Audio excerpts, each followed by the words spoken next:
Disney's Snow White 2025, or as I like to call it, Snow Fright, A Tale of Damage Control.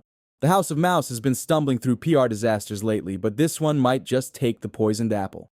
Between CEO Bob Iger doubling down on diversity, equity, and inclusion initiatives and Rachel Zegler's, unique PR approach, it's starting to feel like Disney is throwing spaghetti at the wall and hoping something sticks. I know that you've told me before that your version of Snow White is different, and it's more of a 2022 version of Snow White. What did you mean by that? I mean, the original cartoon came out in 1937, and very evidently so. There's a big focus on her love story with a guy who literally stalks her. Yeah. Weird. Super weird. So we didn't do that this time. But before we get started with this whole drama, make sure you like and subscribe to the channel so you don't miss out on the latest news surrounding Hollywood.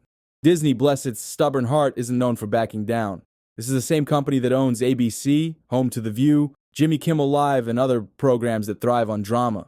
It's also the studio that keeps shoveling cash into live-action remakes nobody asked for. Enter Snow White 2025, starring Rachel Zegler, who seems determined to outtalk every critic she has. Let's just say she's been giving a lot of interviews, and instead of winning people over, she's been handing out free reasons to boycott the movie.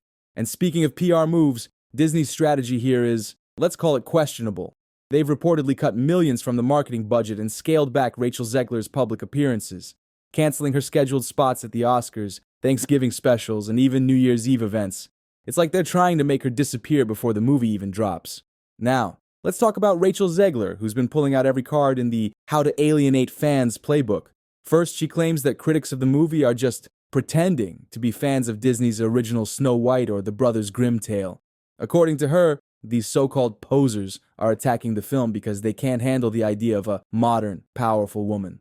Oh, Rachel, if only your career were as strong as your rhetoric. The cartoon was made 85 years ago, and therefore it's extremely dated when it comes to the ideas of women being in roles of power and what a woman is fit for in the world. And so when we came to reimagining the actual role of Snow White, it became about the fairest of them all, meaning who is the most just and who can become a fantastic leader. And the reality is, Snow White has to learn a lot of lessons about coming into her own power before she can come into power over a kingdom. She went on to describe Snow White as a warrior who protects society, claiming that the movie cherishes diversity and that anyone who disagrees is either misogynistic or foolish. Maybe some people just want a nostalgic fairy tale about a princess befriending woodland creatures, not a lecture on gender roles. Rachel seems convinced that the critics pledging to boycott the film will definitely buy tickets anyway. Mark my words, she said, they'll be lining up to see me. That's some impressive confidence for someone whose last few movies didn't exactly set the box office on fire. And here's where things take a truly bizarre turn. Rachel explained that the new version of Snow White gets her name because, wait for it, she survives a blizzard. Yep, apparently, surviving a snowstorm is the new lore. Forget the original story about skin as white as snow. That's old news. Now Snow White's name is about her resilience against the elements. Sure, why not? If you're going to rewrite a classic, might as well go all in and make it weird. Ziegler insists that this new backstory should be remembered as the norm, and claims it's long overdue for a revamp. We changed the meaning of her spirit, her values, and her name, she declared, as if that's supposed to win over fans who love the original. Spoiler alert, it's not. Rachel also made sure to highlight her personal sacrifices for the role, saying, nobody has any idea what it means to sit in a costume for 16 hours a day. First of all, Rachel, that's kind of what acting is. Second, maybe don't make it sound like you just climbed Mount Everest when your job is to dress up as a princess and deliver lines. If your biggest sacrifice is being in a costume, maybe save the speech about deserving respect for another time.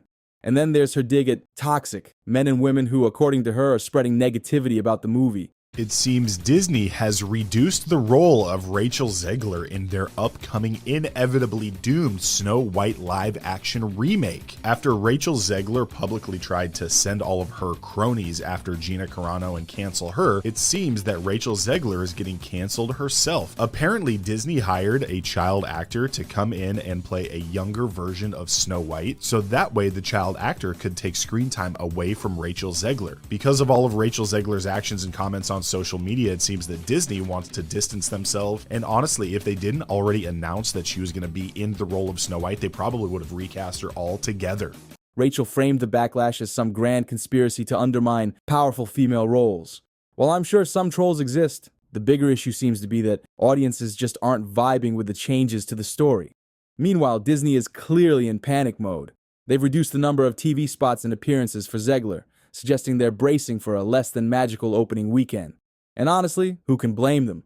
The movie hasn't even premiered, and it's already drowning in controversy. Fans are frustrated with the creative liberties, families are boycotting the film, and social media is filled with memes mocking Disney's attempts to rewrite history. Even Zegler's attempt to brush off the backlash feels forced. She ended her latest interview with, "The backlash is just copycat behavior. This film won't fail. You just watch." Confidence is great, but maybe tone it down when even Disney seems unsure about your movie's prospects. Here's the thing. Disney isn't just gambling on Snow White 2025. It's part of a larger trend of live-action remakes that have been divisive at best and disastrous at worst. From The Little Mermaid to Mulan, these reboots are struggling to find the balance between nostalgia and modern sensibilities, and as much as Disney tries to position itself as progressive, audiences are increasingly tuning out.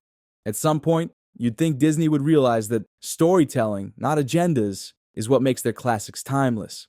People didn't fall in love with Snow White for her warrior spirit or her ability to survive a snowstorm. They loved her kindness, her innocence, and her journey in the original story. Stripping away those elements for the sake of being modern misses the point entirely. As Disney continues to stumble, it's hard not to wonder how much longer they can keep this up.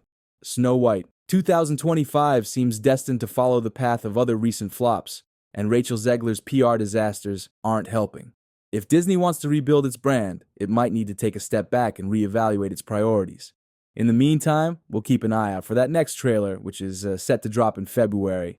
Will it change anyone's minds? Probably not. But hey, stranger things have happened. If you guys liked today's video, make sure you like and subscribe to the channel. And I'll see you guys in the next one. Peace. I'm a narcissist. The original cartoon came out in 1937, and very evidently so. Okay. There's a big focus on her love story with a guy who literally stalks her. Yeah. Weird. And then it became like, I will elbow everyone out of the way to play the part. That people will assume is a love story just because like we cast a guy in the movie, Andrew Burnap. All of Andrew's scenes could get cut. Who knows? It's Hollywood, baby. I say, if I'm going to stand there 18 hours in a dress of an iconic Disney princess, I deserve to be paid for every hour that it is streamed online. And we absolutely wrote a Snow White that is not going to be saved by the prince. She's not going to be saved by the prince, and she's not going to be dreaming about true love. She's dreaming about becoming the leader she knows she can be.